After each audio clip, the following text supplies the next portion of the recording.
us. I'm Chelsea Oliver. I am the marketing director, and my title is really long, but Director of Marketing and Community Engagement. So thank you for joining us for some community engagement this Friday afternoon. We have Drew Whiting with us, who will give us a tour of the EDDC footprint. I will let him introduce himself a little bit more and EDDC, and we're going to hang out all afternoon together, end up at the food hall. If you would like to get lunch, you can get that on your own and hang out and meet a new friend. But thank you for being here and enjoying this beautiful Erie day with us. So welcome, Drew Whiting. I'm the CEO of the Erie Downtown Development Corporation. I've been in this job for about 22 months, so coming up on the 2-year mark here.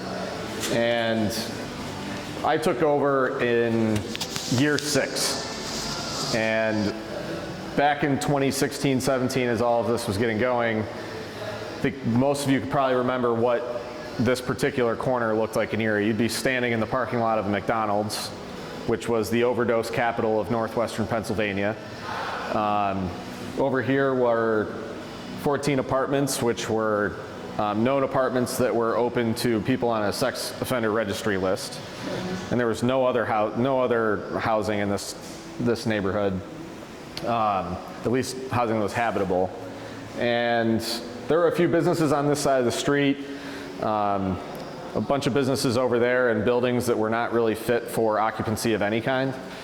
And what the group did was they decided that this was the area that they were going to tackle to shock the core of the city back to life, with the idea building on what they had done in Pittsburgh, Cincinnati, and some other places, that you strengthen the core of the city, but that strength should radiate out and be good for not just the city but the region.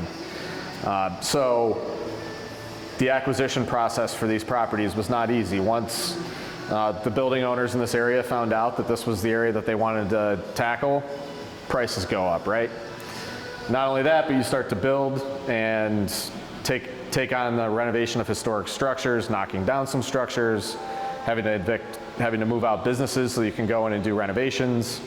A lot of backlash. And beyond that, the build happened through COVID, when there's prices, everything went through the roof.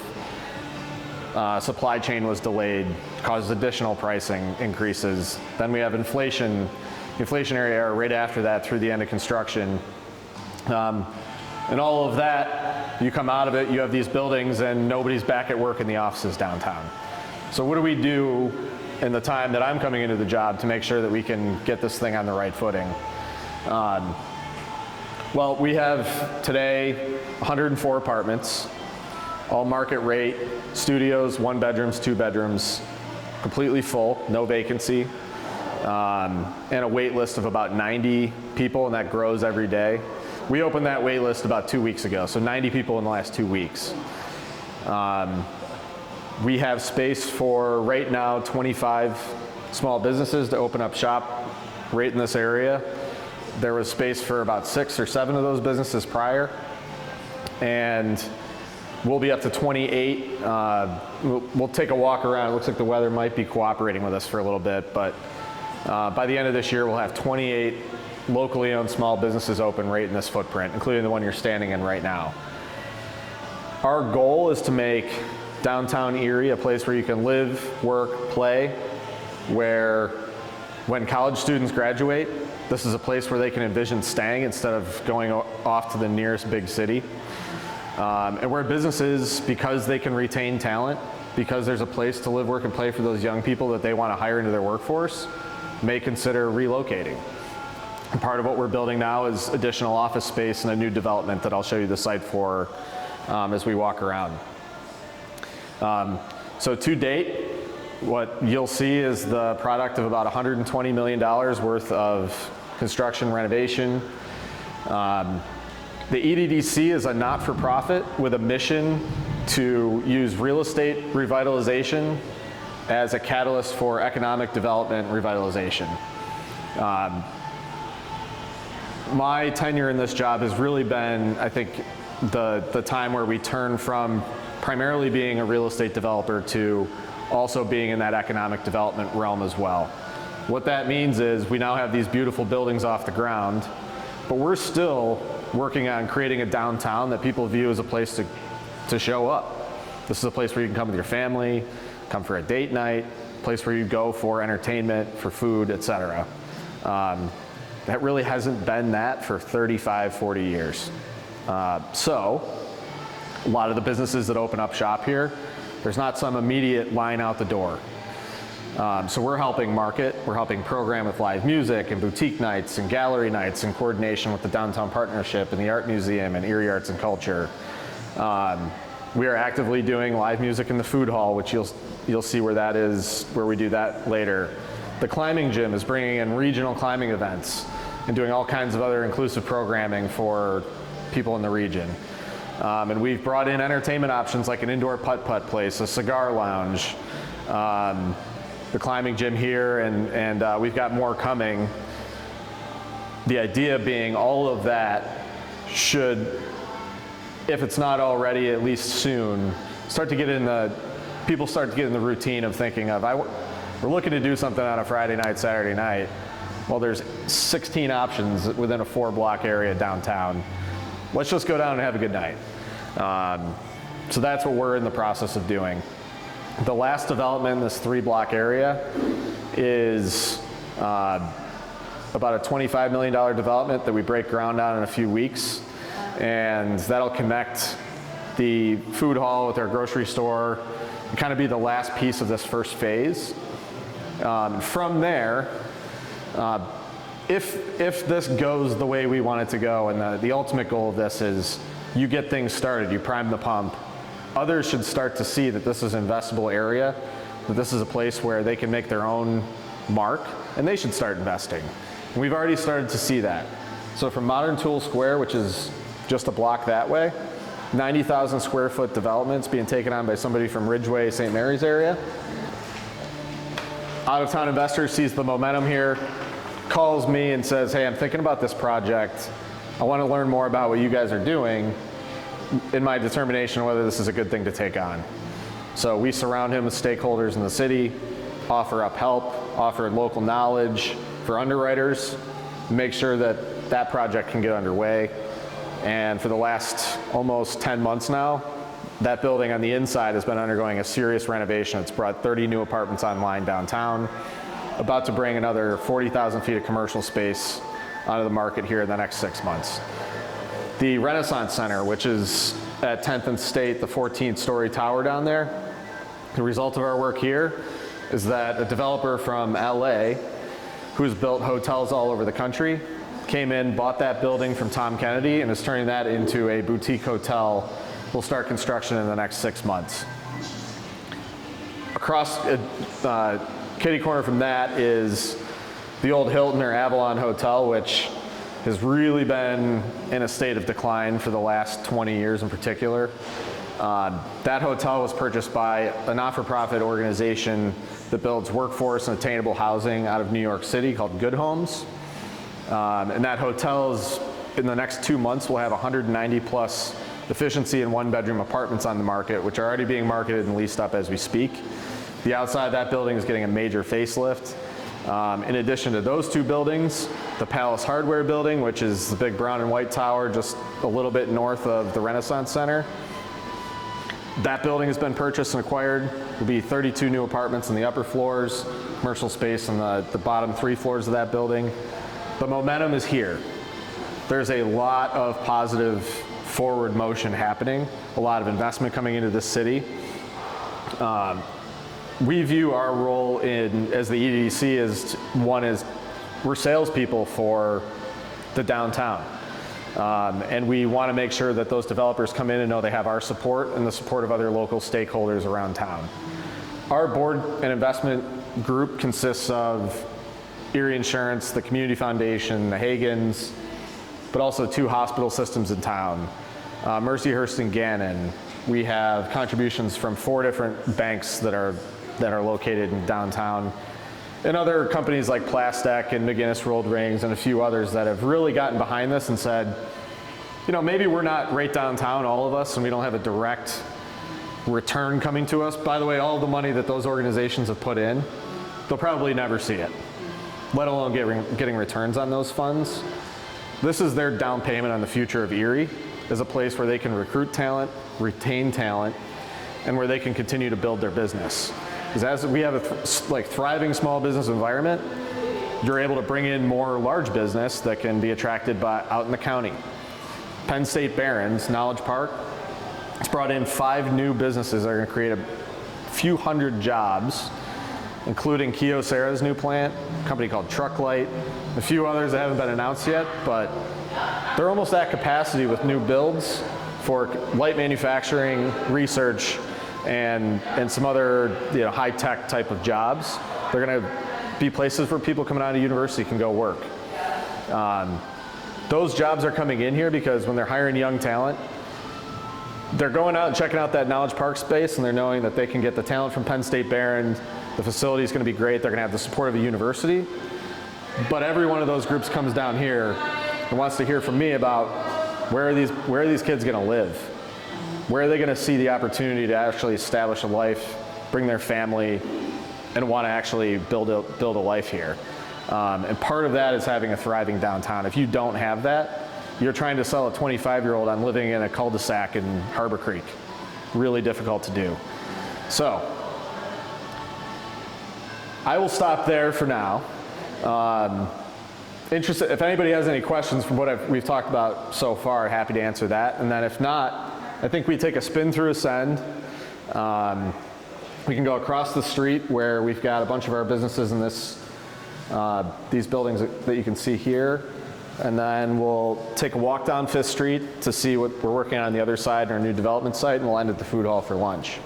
So want this to be interactive, want you guys to ask questions. As much as I wish I didn't, I see and hear the comments people have about what we're doing down here. I think a lot of it comes from a place of just not being informed, and part of that's our problem. We need to do a better job communicating. But that's part of why we're doing this too. So if anybody does have questions, would love to answer those. Yeah. Tell me more about this historic square that you said somebody from Ridgeway is coming in? Yeah, so Modern Tool Square, which is where Tap House is and El Amigo, and it's a 90,000 square foot building. There's 70 apartments in that space, and then about 40,000 feet of commercial space. And then there's that parking lot that abuts 4th Street or 3rd Street on the other end. For the last 5 to 10 years, all of that commercial space has been vacant because when it rains outside, it also rains inside. And fixing the rooftop and waterproofing the outside of a 90,000 square foot building takes a lot of capital, and the previous owners were not doing that work. Since they've started the work on the apartments, those apartments have gotten a major upgrade from appliance, flooring, touch-up standpoint. It no longer rains inside when it rains outside, which is a huge plus, but because of that problem, 30 or 40, I can't remember, of the 70 apartments were vacant for the last 5 years. Still apartments on the ground floor? There's apartments on the ground floor, the exterior walls going up to the top of the building, and then there are some that face the interior courtyard over there too. So that's a big project. Yeah. How expensive are those apartments? So those apartments and these apartments are similar. Top of the market, studios going for about $900 a month. A 1-bedroom anywhere between $1,100 and $1,500 a month, depending on views and arrangement. 2 bedrooms are going between $1,600 and $2,200 a month right now. Most of your activity is on State Street, I'm guessing, 90% of it? Yeah, so we control that block here, which is State Street and winds down 5th to the Glass Growers Gallery, right up to the Art Museum. And actually the Art Museum basically goes behind all these buildings and comes out at the front steps here. That building and all of our front row is all one big condominium complex. So we call that Block 3. We're standing in Block 2, which is basically from here to the end of this building and straight back to Peach Street along 5th. So we have State, 5th, and Peach. And then the food hall is the entrance on State. There's an entrance on 5th and an entrance on North Park Row. And that complex will extend all the way back to the grocery store, which is almost to Peach Street. So it's really a 3-block area adjacent to public space that has been the target and where we continue to develop. As far as where we go from here, acquisition development wise, the new development I'll show you is one thing, but beyond that we have we're being opportunistic, as there are other buildings right around here adjacent that if you drive up and down the street, you'll see either realtor sign in the window or on the outside of the building, or it's the building that hasn't been taken care of in 40 years. Those are essentially holdouts at the moment. And we're always having conversations, and at some point, hopefully we'll be able to make sure those spaces are activated. We create more density, employment opportunities in those too. So we're always looking for things. The initial $120 million of development was all funded by what's called the Erie Downtown Equity Fund, in coordination with an Opportunity Zone Fund from Boston and bank debt from local banks. Going forward, we're going to be probably doing deal by deal, project by project investments, which, you know, for example, if we were able to get a hold of the building that Old Molly's and Starbucks was in here right on the corner, or the other one on the other corner, or something around there, we would just raise money for that particular project to do a renovation and make sure that we get the place built out for a new tenant. We're also serving as a co-developer with other people, like with Modern Tool, where we're helping them coordinate tax credits, local low-interest loan funds from our economic redevelopment authorities, and then managing pieces of those projects on the back end, because we have the local knowledge, we're on the ground, we're working with a lot of the local businesses anyway. Yeah. Was the Children's Museum part of this? No, but a lot of similar stakeholders were involved. Very nice. Yeah, it's phenomenal. It is so good. I mean, it's as nice as the children's museums in Buffalo and Pittsburgh and Cleveland. Yeah, anywhere. Yeah. It is world class. Yeah, I have young children, so I really have an appreciation for anything that wears them out and keeps them occupied, and that place does the trick. I used to take my little grandchildren when it was just starting, and I took them, now they're 17, 18. Well, I took them back there this past year. Nice. And they loved it. Yeah. And they just loved seeing everything was so much improved. Yeah. Happy to answer anything else, but if not, yep, go ahead. Do you get a lot of state and federal money? Good question. So to date, we have received 0 state and federal money. I think that's a big misconception, is that like there's a few things that I hear and see. One is that we're operating with taxpayer funds. Outside of historic tax credits, which come from the National Park Service, we've never received a federal dollar or a state dollar. The other one that I hear is that the people that have invested in all these projects are making a bunch of money off of it somehow. Could not be further from the truth. In fact, most of them that invest in these projects will lose all of that money. So this is very much a private sector led effort. No city, county, state, federal involvement in any of it. In fact, we've overcome hurdles and obstacles from those organizations more than we have gotten any help. And yeah, I think the way forward may involve some state, federal dollars. I think from a sustainability standpoint, there's not an economic development organization doing the work that we're doing here anywhere that exists without any sort of public dollars. And the reality is we're doing the work that the government should be doing. But waiting around for the government to do that work in Erie would result in nothing happening. And the private sector stakeholders of this organization decided that was not something they were willing to risk. So they just took the bull by the horns and decided to run. There's upside and downside to all of that. There's ramifications when it comes to perception in the community. But if you wait around for everybody to come to an agreement on something, you're going to be standing right here in the same spot 5 years from now, 10 years from now, 15 years from now. So, How are you connected with the National Park Service? so the National Park Service administers the National Historic Tax Credit Program and the Register of Historic Places. And if you're taking on a building that's deemed to have historic value, it's been in some condition for 50 years or more, there's some other requirements, they can contribute up to 20% of the cost of a redevelopment project.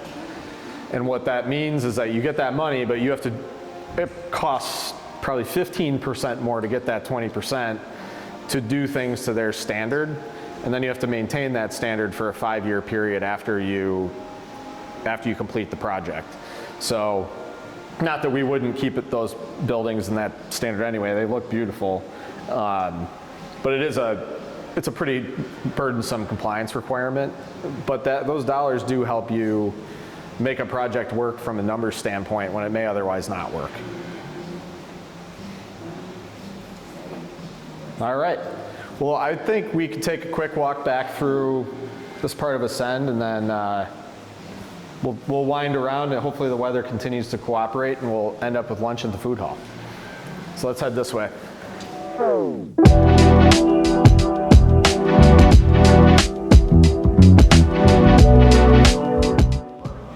We have 104 under our management. Modern's got 70.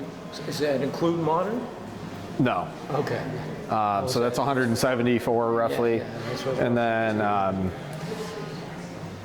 the old Avalon will have about 190 more. Wow. Pal's Hardware will have another 30 in the next Don't you want to give us a year. demonstration? A quick one? Just Yeah, I mean, should have brought my 6-year-old. So we call this section this is called the developmental area, where this wall is, I think, 24 feet high at the top. You can do no ropes and climb up to a flat platform on the other end and come down a ladder. A lot of kids camps are running here. A lot of people that are just learning how to climb are doing their trainings in here, and you'll see why this is the wall that a lot of people hang at when you see the bigger one in the back. But this is also like the street-facing, really cool area that people can look in and watch people climbing as well. We'll head back this way.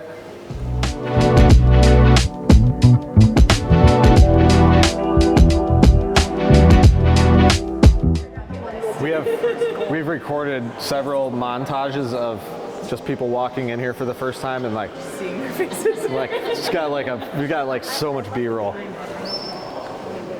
So if you guys notice, Can you show us how you get up there? yeah, for sure. So if you guys notice Ryan down here with the camera on the other end, Ryan's our director of events and promotions. He works with all of our tenants on creating content for marketing, social media, doing a lot of events for us. So we're very hands-on with a lot of these businesses, doing a lot of the work that they'd otherwise have to pay other professionals for. So they're recording a promo down here.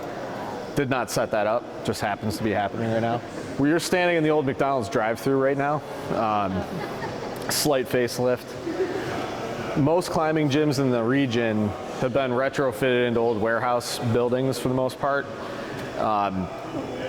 Rock climbing is the newest Olympic sport, and to have a competition that can lead to qualifying for like an official college or Olympic event, you have to have a 48-foot wall. So we have like the only 48-foot wall in 250 miles.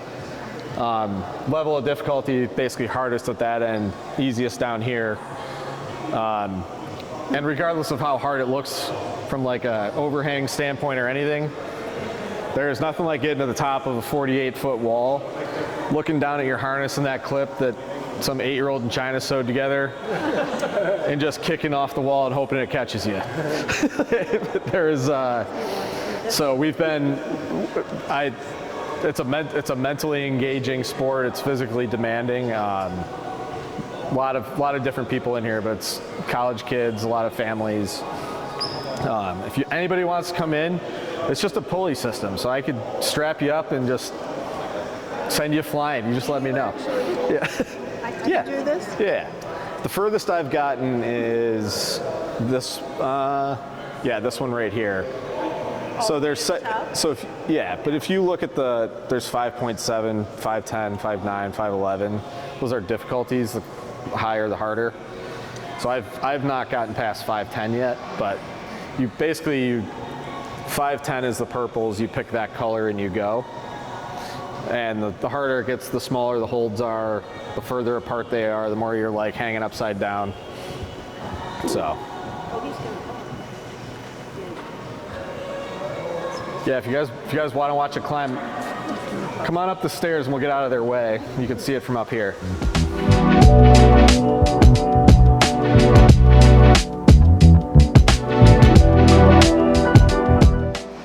So this is meant as like an observation deck for competitions, but Behind us we have bouldering, they're called bouldering reefs. No ropes, just pick a color and go. But in a lot of ways, this is actually a lot more challenging. You're hanging upside down on these, trying to get up to the top. Really good grip. Oh yeah. It's full body strength, but like, yeah, your So fingertips in with particular. arthritis, unfortunately, it's probably a little bit harder here. I think I would rather Yeah, unless the arthritis like has your hands set in like a trigger or something, that might help, but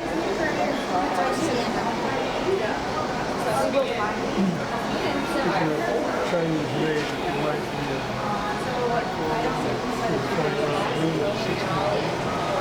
yeah. What's your name again? I missed Drew Drew Whiting is my last name. Whiting. Yep. Okay. Are you from Erie? I'm from Buffalo area. My wife's from Erie, Oh, good. Okay. so she's I don't know if you know the Sanner family or the Scolios. Oh, Santa. she's from that. Office Supply? Yeah. So Dave Sanner's her dad is my father-in-law. No, you're kidding me. And then the whole Scolio tribe is like her mother's side of the family.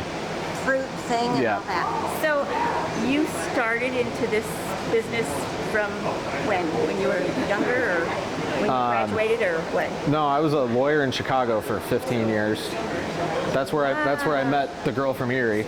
No. And then we moved back here. I was working remote for a little while, and then this job, I got asked if this was something I'd be interested in when the former CEO left. you. Yeah, And who was the former CEO? John Persinger. Persinger, yeah. Yeah, he ran for mayor years ago, Oh, I and know. I think of his name. he deserves most of the credit for all this being off the ground. He took a lot of grief for sure. A lot of grief. Are you an Erie person? I grew up in Buffalo. My wife's from here. Whereabouts in Buffalo? My whole family's from Akron, which is like farm town where Perry's Ice Cream is located. And I went to Clarence High School, right next door. Eggertsville. Yeah. My whole family's from Buffalo. Yeah. My grandfather in a little town. Oh, you're good. Is it Lancaster? Yeah, Lancaster. Yeah. Up there, it's Lancaster. Lancaster. Yeah. I had to learn that I one. told my husband that I was doing volunteer for the Jefferson today. He said, well, who's running that? I said, I'm not sure who it is. So he said to make sure I say hello to you. Okay. His name is Ken Brasington. I know Ken. Yeah. So I said hello. We were trying to figure out what to do with all the old Manticore membership. There you go. And we've had various spaces come available and talked about it and just haven't been able to get something going. But What's their name? Unfortunately. Is it just vacant? no, it's like a Julio's, I think it's called. It's a Mexican restaurant. He used to be on parade years ago. Yeah, yeah. And he bought the building back off, and it's just so sad because that place was such a He's lovely not using the place. second floor. Well, he tried using it, I think. I don't know how successful it's been. He's had a couple around here. I know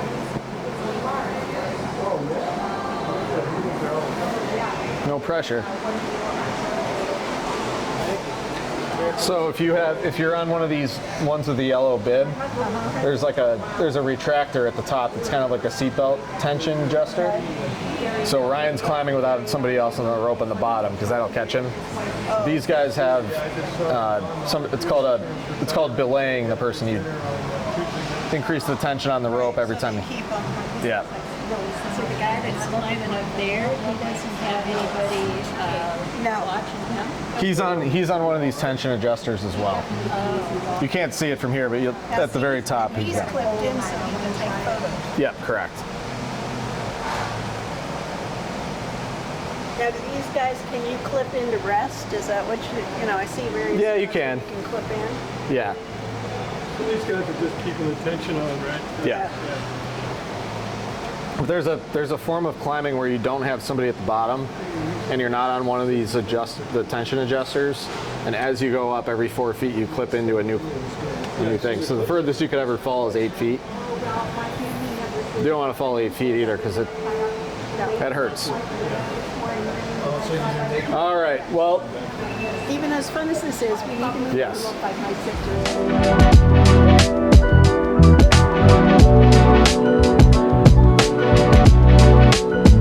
There's a fitness, I think I saw somewhere it said fitness. Yeah, so actually in the back of the upstairs, there's a full free weight and cardio gym. And members here have access. What's that? A yoga studio? Yeah, it's right back here. We're going to walk right past it.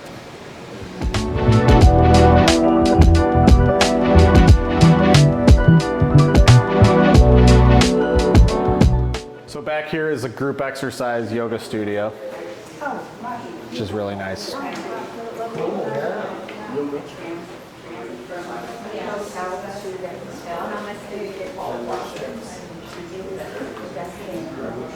So there's yoga classes and group exercise classes run in that room on a weekly basis. A lot of them are free. If anybody wants to come down, come this way.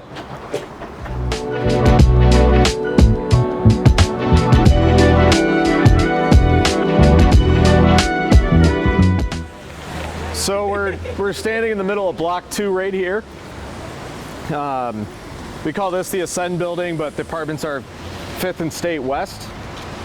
And then back here we have you're adding a bunch of density and businesses, and the big question is, where's everybody gonna park?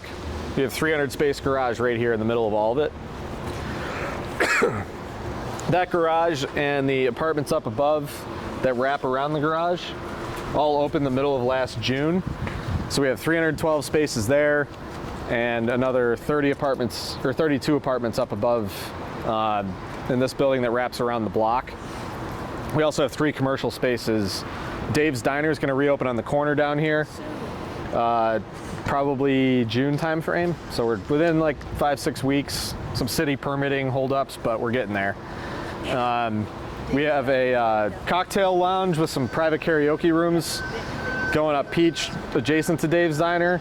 And then after that, because Molly Brannigan's left, and we really miss our nice Irish pub, we're putting another one in over there that Gannon's partnering with us on to have a nice student-run replacement for Molly Brannigan's, essentially. One up at Mercy. Similar. Actually, a lot of the same design themes.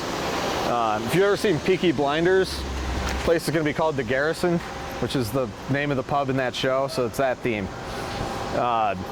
Looking this way, this is the Flagship complex, or Block 1 is what we call it. On this side, this brick facade right here is the 5th Street entrance to the food hall. That extends all the way to North Park Row, and then there's a T going out to State Street. We'll see that when you get in, but This is where Coconut Joe's used to the site in front of us used to be Coconut Joe's and the bus station. Bus station was in really bad shape. It was going to cost a lot more to save it than it was to build something brand new. One of the casualties of an inflation issue and just the timing of everything with COVID, the initial funds were meant to cover this project as well, and just got to a point where that wasn't going to work. So it's put on hold to finish everything else, and let's assess what we need and build for demand at that point. So when I started, it was basically, Drew, what do you want to do with this space? Like, give me some time to understand what's going on the ground first. And one of the things that kept happening is people kept telling me, it's great you have this parking garage over here, but I got to walk around the block to get to the park.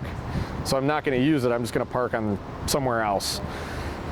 Separately, I'm getting a lot of calls from businesses that want to move downtown, but there's no available Class A office space. You could find office space that hasn't been updated since the 80s with low drop ceiling, but nobody wants to move their young workforce into that kind of an office space in this environment. So we're building a new development that we're calling the Flagship Commons.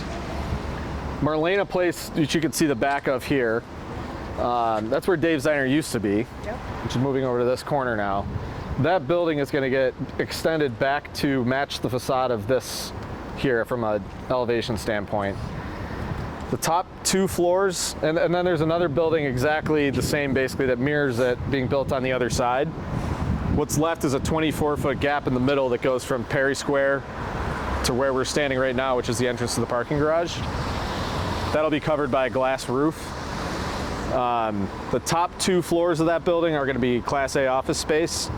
And on the bottom floor right here, you'll have a space for a restaurant. We're talking to a couple of breweries about opening a brew pub there.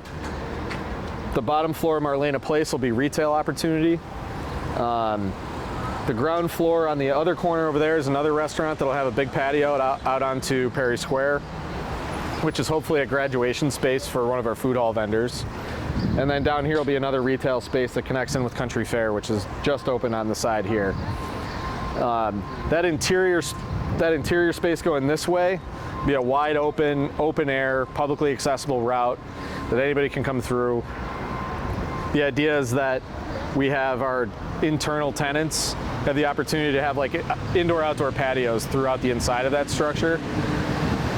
And then basically from the middle of this building to the middle of that building, there will be another pathway that connects the food hall with the grocery store. So you got two bisecting 24-foot wide pathways, and that space in the middle and all of the corridors outside will be space for vendors to have seating and to have, be open to the public, which would be a great way to connect parking amenity with our park and then the other stuff that we've built on this side of the street. So really excited to get that going. The next step here is putting caissons into the bedrock so that we can start the foundation work, which we expect to be happening in about 2 weeks. So they're already starting some of the work on the grade at the moment. Yeah. So when it comes to bringing in new businesses, like you mentioned, this sounds really exciting. Different businesses that'll come, do they reach out to you, or do you sort of scout and curate and outreach to businesses that would be a good fit for downtown, or how does that Yeah, it's a good question. So we have a lot of inbound. Early days, when John and team were first building out the food hall and everything else, they were begging people to come down here, because the first conversation would be like, hey, so you want to come down to 5th and State and open your business? And these people would be like, I don't even stop at the stoplight down there. No chance. Like, trust us. Like, this can work. Just take a leap of faith. And they took anybody who was willing to come down here. The downside to that is a lot of those businesses just, when you're taking anybody, you get some that just don't operate well. They don't know how to operate a business in the way that they should. In the last year and a half, we've done a lot of work to like prune the bushes, more or less, to get good businesses in with new opportunities, and those who weren't really taking advantage of the opportunity have shifted out.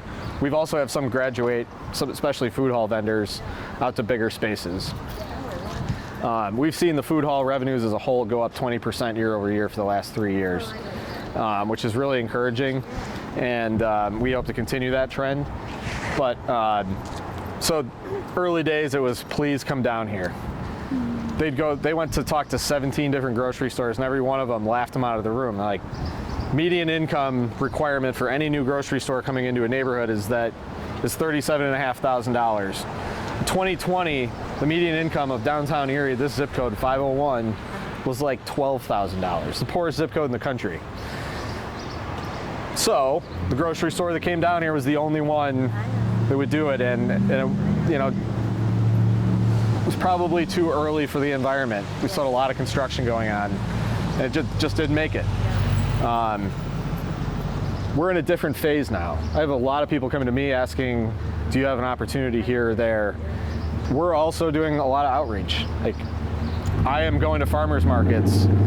I'm going to plazas around town and talking to the owners. I'll walk up to every food truck and hand out my business card and say, hey, call me. Sometimes you got a relationship with people for a year or 2 years before they're ready, and then it's time to come in. We have Enrique's opening in the food hall. When that place burned down up at Liberty and 18th like a year ago, my coworker Corey and I, without even talking to each other, on Monday morning, 36 hours later, we're parked outside the place waiting for them to show up. Because we saw somebody in need, and we're like, don't let the brand die, come down here. And they weren't ready to to do this at that point, but they connected with somebody else that could give them a shot out in Fairview, and now they're back. So we've stayed in touch, and we've developed that relationship and trust, and now we're working together. So, what's up, Steve? Hey, Drew. Pardon me. Yeah, no, you're good. So it's a lot of community relationship building, trust building. A lot of the businesses that were down in this area that were displaced when this effort happened, one of the first things I did was I got a list of those business owners and started calling them, visiting them, and if they wouldn't return my call, I'd just show up. And hey, like, we're gonna have other opportunities. I'd like to re-engage. And when we have that opportunity, at least we're familiar with each other. And if you want to, I want you to have the first opportunity to come back down here. Dave's Diner is a prime example. So we have, there's a lot of different ways that we're working with the community to make sure that we're involving these local business owners. But yeah, I think we'd always benefit from more too. So if you know of anybody, let me know. Yeah. Is the Greyhound bus station right there? Right there, yeah. Yeah, where the empty space. Yeah. And if you Google Flagship Commons when you get home, I think like every news outlet in town has reported on it in the last week, and there's pictures all over the place of the renderings. It's going to be really cool. And What part is Gannon in all this? so Gannon's a contributor to the Downtown Equity Fund.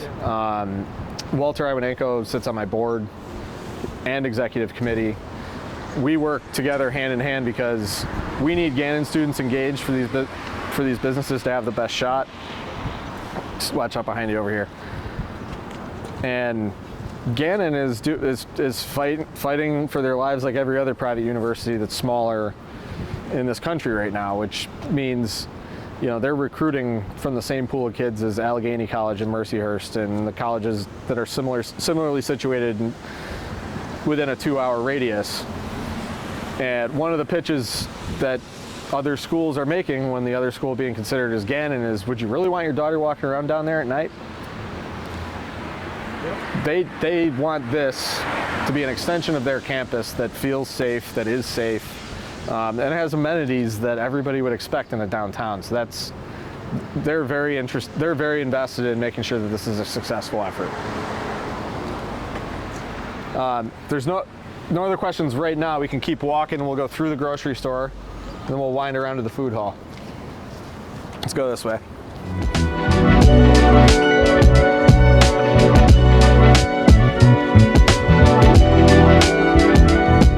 So Dave's Diner is going right here.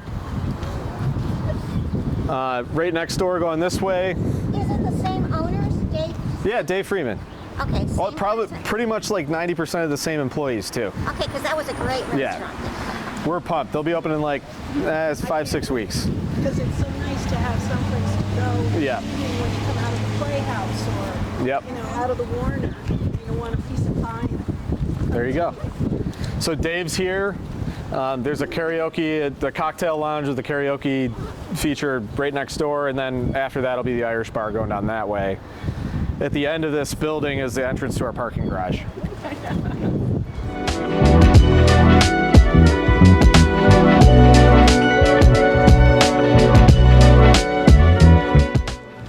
So before we go in, January of 24, the Erie Food Co-op shut down in here. A lot of factors, but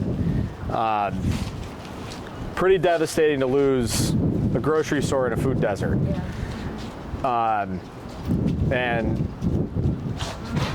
before that had happened, we had kind of seen that the time was going to be up on that at some point. Started to talk to other partners. We were talking to Aldi, we talked to Wegmans, we talked to Tops, we talked to Bray Miller Market up in Buffalo, and we talked to Country Fair. These guys right away are like, we're an Erie business. We don't have a downtown presence. Like, you're building the downtown. We want to be part of this. How can we do this? They engaged with our West Bayfront neighborhood. They engaged with a lot of the residents at the towers, our tenants, to figure out what do we want to carry in this store and what would be the best thing for the neighborhood. I'm stressing this can't be a convenience store. We need fresh groceries, or this is not anything better than a Dollar General. They got that right off the bat. In addition, they're like, look, we want to carry local vendors' products on all of our shelves. This is our innovation center. So if the Dominican restaurant, the food hall wants to sell empanadas on our shelves, let's start it here, and if it works, we can have distribution to 200 stores. So it's a small business opportunity that's created by having them here as well. And they've just been a phenomenal local partner. Getting a grocery store into a commercial space where a grocery store just failed is the hardest thing to do in commercial real estate. We're really lucky to have them here. So I just want to make sure everybody knows like how good of a partner they have been so far. And I can't wait for you to see what's inside.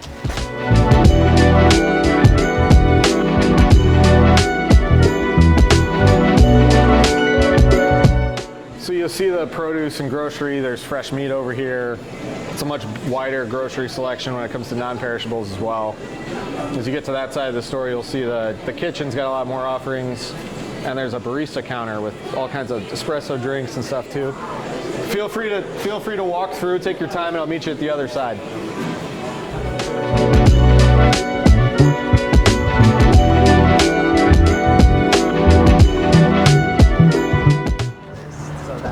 All right, so this is the North Park Row entrance to the food hall. The food hall itself has stalls for 9 different kitchens, 2 of which are, you'll see on the other end of the place. Ipa Pizza has their gelato stand, so they take up 2 of them. So we really have room for 8 vendors. We have 7 in here right now. One we're looking at 3 different potential vendors to come in. The other one, Enrique's, is coming in. So you'll see 2 open ones, but one's actually going to open up in a couple days. The goal of this place is to give people a shot. So when you go, if you were to go lease restaurant space from anybody else, when you go in, you're paying for equipment, which could be hundreds of thousands of dollars. You're paying for some kind of renovation, furniture, lighting, decor, and then you're probably, doing some kind of marketing activity to get people in the door. What we want to do is give people a small kitchen where they can give a shot, a brick and mortar food service business without all those upfront expenses. So we cover all of the equipment. We program the space. We take care of utilities. We have a janitorial staff. We provide all the furniture. We're doing all the decor, all the lights, providing music, live music, karaoke. We're running curling leagues, kickball leagues, all kinds of things around town that draw people into this space to get foot traffic into these businesses that maybe we're in a food truck, maybe we're operating out of their kitchen, potentially in another space around town where they weren't happy. If this place is working perfectly, 2 to 3 of these stalls should change out every year. The hope is that more than not are graduating to a bigger space than are failing, but the reality with any small business is that you're going to have some failure. We want to give people the chance to fail. That's part of what a healthy economic environment does. And when they do fail, they're not on the hook for a 5-year lease and debt on all the equipment that they purchased. They can just walk away.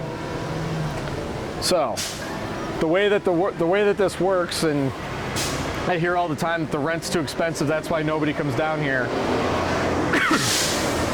Most of the businesses in here are doing between $320,000 and $450,000 in revenue a year, which is pretty good. The average food truck's doing like $120,000. So if you get to $250,000 in revenue, which is our minimum sales requirement, your all-in cost should be about 18% of revenue. Keep in mind, a normal restaurant rents are typically between 12 and 15%, and that's before you're paying debt on equipment, before you're paying for furniture, before you're paying for everything else you need to pay for utilities-wise to operate the business. All in, those are typically probably 25 to 30%. So what we're trying to do is at that 18% number, give people that shot without much risk. No, you're not gonna have a judgment against you when you walk out of here if it doesn't work, if you do what you said you're gonna do per our agreement. So Ryan, who you saw in this end, filming for promos in there, does the same thing for all these restaurants. We're building out a small business support program right now where we're going to be hands-on working with people in their operation, bookkeeping, inventory management of employees. And in a lot of cases, we have restaurants in here that are expanding to other locations. Cheesery, which is located in here, has been in here for like a year and a half. And in the last 3 months, they opened their second location, and the next 2 months, they'll open their third. We're helping them with that expansion process, reviewing their leases, helping them negotiate with some of these other larger entities when they don't have that experience, and planning financially for that future. Yeah. On that team are volunteers? So the team that we have, the EDDC itself, there's 5 of us in kind of an executive function. We're offering that help right now on like an ad hoc basis when we have time, and we're all wearing 6 hats, so it's not much. We got a grant from the Community Foundation, part of their Shaping Tomorrow program. beginning of this year. And we're actually hiring a full-time person to step in and start to do that work. And there will be some budget left over for her to hire some other help part-time to jump in with some technical assistance and other small business support. Ryan Hoover right here. He's the face of the downtown on social media, if you've ever seen him. He's the guy jumping in snowbanks at the top of the parking garage, showing you how to get to the place to park, and helping all of these businesses with their marketing as part of our effort. Because remember, there's no parking in downtown Erie. Remember that. Yeah. Take that home with you. There's no parking in downtown Erie. It's 300 spaces right there, but it doesn't exist. So yeah, let's go inside. I think stop wherever you, yeah, go ahead. I wanted to ask, what determines what your footprint is, both in boundaries as well as what properties you oversee and all of that? So blocks 1, 2, and 3, which we kind of just all walked around, and then the art museum campus over there. We're the developer and property manager of those blocks. So it's really, that's our boundary for now. Our impact obviously is beyond that. Like we're playing a large role in the redevelopment of the Avalon right now. We have a master lease on a lot of those residential units. And the small business support program that we're launching is community-wide. It's not just for our tenants too. So where we go from here, be opportunistic. We'll see what makes sense. Are those boundaries membership voted on, or? We have a board that dictates, or approves decisions that our team would like to make. Right now we're in the 3-block radius that we're in, but I think it's not out of the question that could expand and radiate out. But it makes a lot of sense for it to be adjacent if we're going to do that, or at least within a stone's throw. Any questions before we walk in? Yeah. You said the lease in here? Yeah, so generally it's a risk-sharing arrangement where comes out to about 18% of rent. Okay. 18% of revenue. So there's a fixed and variable component. And if the average restaurant's making $300,000 a year, you do the math. But you said they can leave. Is there a time period they have to be in here? Or we don't have minimum stay requirements or times they have to leave. We want some stability, which we've had Noodle Love in there forever. We've had Dina's Dominican in there since the beginning. Joe's Brooklyn Bagel's been in for over 2 years now. Ipa Pizza is going to be a long-term tenant. We also want to have quick turnover on some of the others to have more opportunity. So feel free to grab whatever you'd like as we're walking through, and then we'll grab some tables around the pizza bar at the very far end, and I'll meet you over there. We've got bagels, Dominican food, Asian noodle bowls, mac and cheese sandwiches, salads, smoothies and salads and wraps, and pizza. So as you go through, keep your eye out for the different, and there's ice cream at the end.